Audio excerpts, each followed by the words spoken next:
You have learned the implementation details of AXI write frontend and AXI read frontend. Now we will go through the actual coding part of the AXI to OCP converter. As this diagram shows, the AXI to OCP converter will instantiate the write frontend and read frontend twice and connect the appropriate channels to this, the write and read channels to this. And finally, there will be an arbiter state machine which will be arbitrating between these four submodules. So as you know, these modules will give an output indication saying that there is a valid write packet available and a read packet available from the write and read channels of AXI. And now you have to select one out of the four packets available and send it to the OCP. That is done by that selection is done by an arbitrator. So an arbiter is implemented as a state machine here. Depending on the state of the arbiter or the selection of the arbiter, one client will be selected and its output will be sent to the OCP. Now we will go through the implementation details of the arbiter state machine. So this is a state machine diagram. So we are designing a state machine which is having 5 states. So by default the state machine will be in idle state. The other states are C1 read, C2 read, C1 write and C2 write. So C1 read stands for the client 1 read or the master 1 read, and C2 read stands for client 2 read or master 2 read, and this is for master 1 write and this is for master 2 read, master 2 write. Thus this is internal priority we have assigned between the client's request. So the first preference will be always given to C1 read, and next is for C2 read, and next is for C1 write, and next is for C2 write. So this is what we have assigned internally for this project. And if the state machine is in idle, if say at that point if 4 requests are pending from 4 clients, first C1 read will be served. If C1 read is not present, C2 read will be served. If these two are not present, C1 write will be served, and so on. Now these are the states and these are the transitions in the state machine. So from the state of idle, this state machine can go to either C1 read or C2 read, C1 write or C2 write. And from the state of C1 read, that is when C1 read is completely sent to the OCP client, it can either go back to idle if no other requests are pending. If there is a request pending from the master's 2 read side, it will be saved. So from C1 read it can change to C2 read state, or again from C1, if C2 read is not there, it can go to C1 write. If both C2 read and C1 writes are not there, then from the state of C1 read, the state machine will go to the C2 read if it is pending. If none of them are there, it will go back to idle. Thus our state machine has got 5 states and so many arcs or transition between states. Now we will go through the implementation or coding part of the state machine. The state machine is written in the AXI OCP converter module. First we will go through the state machine implementation. So this part of code is general for all state machine coding. In order to write a state machine in Systemverilog or in digital circuits, you need to define the states first. So here we have defined that we have 5 states. Thus we need a variable to represent these 5 states, which is of width 3. Thus we are defining a variable, a logic 3 down to 0 arbiter. The name of the state machine is given as arbiter, though the arbiter present state and next state. So you need to define a variable for the current state of the state machine and the next state of the state machine. Now we can internally assign that if the arbiter is in idle, the current state of the state will be 0, or this value will be 0. And if it is C1 read, it will be 1, C2 read it is 2, C1 write is equal to 3, and C2 write is equal to 4. Or if you wanted a 1 hot state machine, you can assume values like that 0, 2, 4, 8, etc. Then you need a variable of width 5. Once you define the states of the state machine and its digital values, typically we will add a typed of enumeration variable to represent this state. So it will make your code more readable and your coding part very easy. Thus here defining a typed of enum logic 3 down to 0 with name client arbiter client state, and the states are idle, C1 read, C2 read, C1 write and C2 write with the values 0, 1, 2, 3 and 4.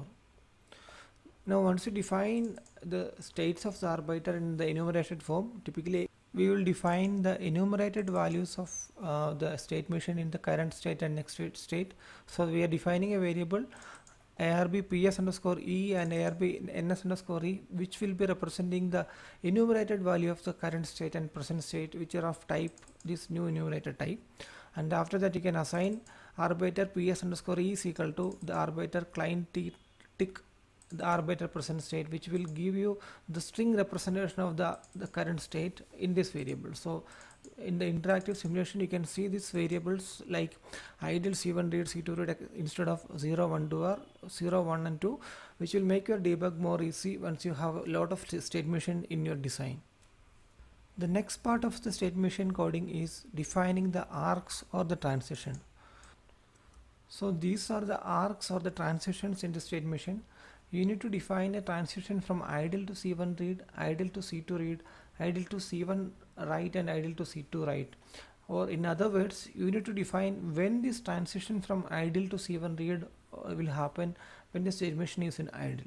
So these are the variables declared to define the transition. So the arg idle to C1 read is a variable of logic type, and it is equal to whenever the arbiter's current state is equal to idle and we have a valid read front-end packet available. This variable VLD underscore RDFE is the output of the read front-end module. So this module will be giving an output packet and valid indication saying that there is a current read packet, complete read packet is available in the output of this arbiter, this submodule. So you can see that this valid RD front-end is an output of the instance AXI read front-end 1, which is corresponding to the AXI read packet valid. So this is saying that the read packet 1 is valid, this variable saying that the read packet 2 is valid, and the actual packet is available in the packet underscore read fe1 and packet underscore read fe2. In the same way we have a valid representation in the right sides, which are VLD underscore WRFE1 and VLD underscore WRFE2. So these four signals will indicate that a valid read or write is available at the client. Now we'll go back to the state machine. So the arbiter will move from idle to C1 read when the current state of the arbiter is idle and there is a valid read front end available. So we assign the priority for the clients are C1 read first, C2 read second, C1 write next, and C2 read in the fourth place. So whenever there is a valid RDFE available, we don't need to check for any other clients. The arbiter will move from the idle to C1 read in the next clock. And if there is no valid read front end available, the next priority is for C2 read. Thus the arc idle from C2 read is equal to arbiter current state is equal to idle, and there is a valid read front end 2 is available and there is no valid read front end 1 is available. So this is because of the priority that we have assigned internally. And in the same way, when the arbiter is in idle and if it want to move to C1 write, then there should not be no valid read front end 1 and read front end 2 available, and there should be a valid write front end available. And in the same way, idle to the arc idle to C2 write is equal to arbiter current state is equal to idle and valid write front end 2 is available and no other valids are available. And when the arbiter is in C1 read state, it can move to C2 read, C1 write or C2 write, or it can go back to idle state.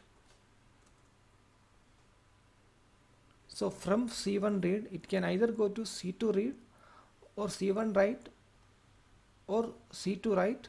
If none of these requests are pending, it will go back to idle. Now we will define the state transitions. Thus the arc C1 read to C2 read is equal to arbiter present state is equal to C1 read and a valid read front end 2 is available. In the same way, the arc C1 read to C2 write is equal to arbiter current state is equal to C1 read and there is no valid read front end 2 available and there is a valid write front end 1 available. In a similar way, C1 read to C2 write is defined, and also C1 read to idle is defined like that. Arbiter current state is equal to read C1 read and no other valid signals are available. That is valid read frontend 2, valid write frontend 1 and valid write frontend 2, all of them are 0. Next are the transitions from C2 read. From C2 read it can go to C1 write or C2 write, or if none of these requests are pending it will go back to idle. Note that from C2 read we will never check whether the client 1 read is pending, because this is how we had defined or assigned internal priority, as we need to share all the clients in a round robin fashion. Next you need to define the transition from C1 write. So from C1 write either it can go to C2 write or go back to idle. So for the write transition you will have to wait for the whole write packet to be sent out in the OCP interface.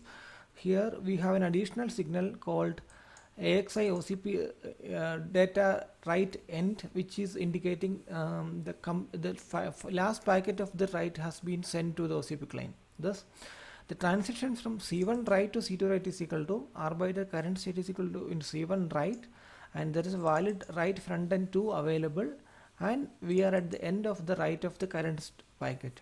And in the same way C1 write to idle is equal to R by the current state is equal to C1 write, and there is no valid frontend available, and you have completed all the data transition of the current write selected.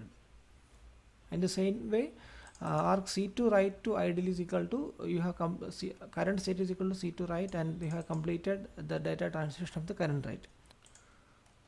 Here you have completed defining all the state transition from different states, and the third part of the state machine writing is to write the next state of the state machine. So based on the current state you will go back to the next state based on the state machine transition defined. Thus this will typically put in a case statement. So in an always comp unique case statement, based on the current state of the arbiter, if the current state of the arbiter is idle, then we will check if any of these arcs are present or the transitions are present or any of this condition is satisfied. If the current state of the state machine is idle, and if the arc idle to C1 write is satisfied, then the next state of the state machine will be equal to C1 write. If it is not present, that is if the arc C1 idle to C1 write is not present, it will check whether the arc idle to C2 write is present, then the next state of the arbiter will be equal to C2 write, and so on. Here you will define all the possible next value of the state machine based on the arcs, and if none of these conditions are satisfied, if none of these arcs are 4 arcs are present, again the next state of the arbiter will be equal to same as the current state, which is idle. In the same way you will define the next state value of the arbiter if the current state of the arbiter is C1 read.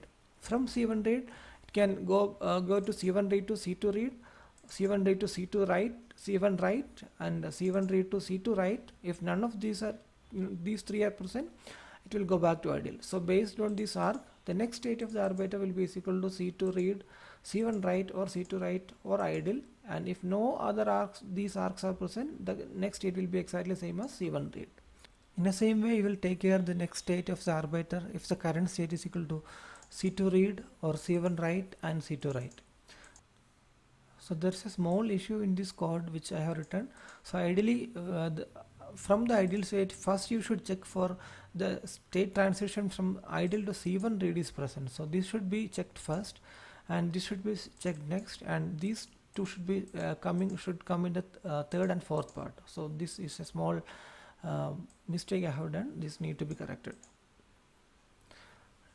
Now we have defined the next state of the arbiter based on the current state, and finally you need to assign the next state of the arbiter to the current state in every clock. Thus you are using a flip-flop. Arbiter present state is equal to arbiter next state in the next clock. So this is a flop. In every clock the present state will be assigned with the arbiter next state value. Thus we are taking care of this state transition. So this is a state machine design. I will add a snapshot of the code to the end of this module, and in the next module we will go through the other part of the AXI OCP converter other than the state machine implementation. Also remember that this is a general approach to define any state machine in Systemverilog.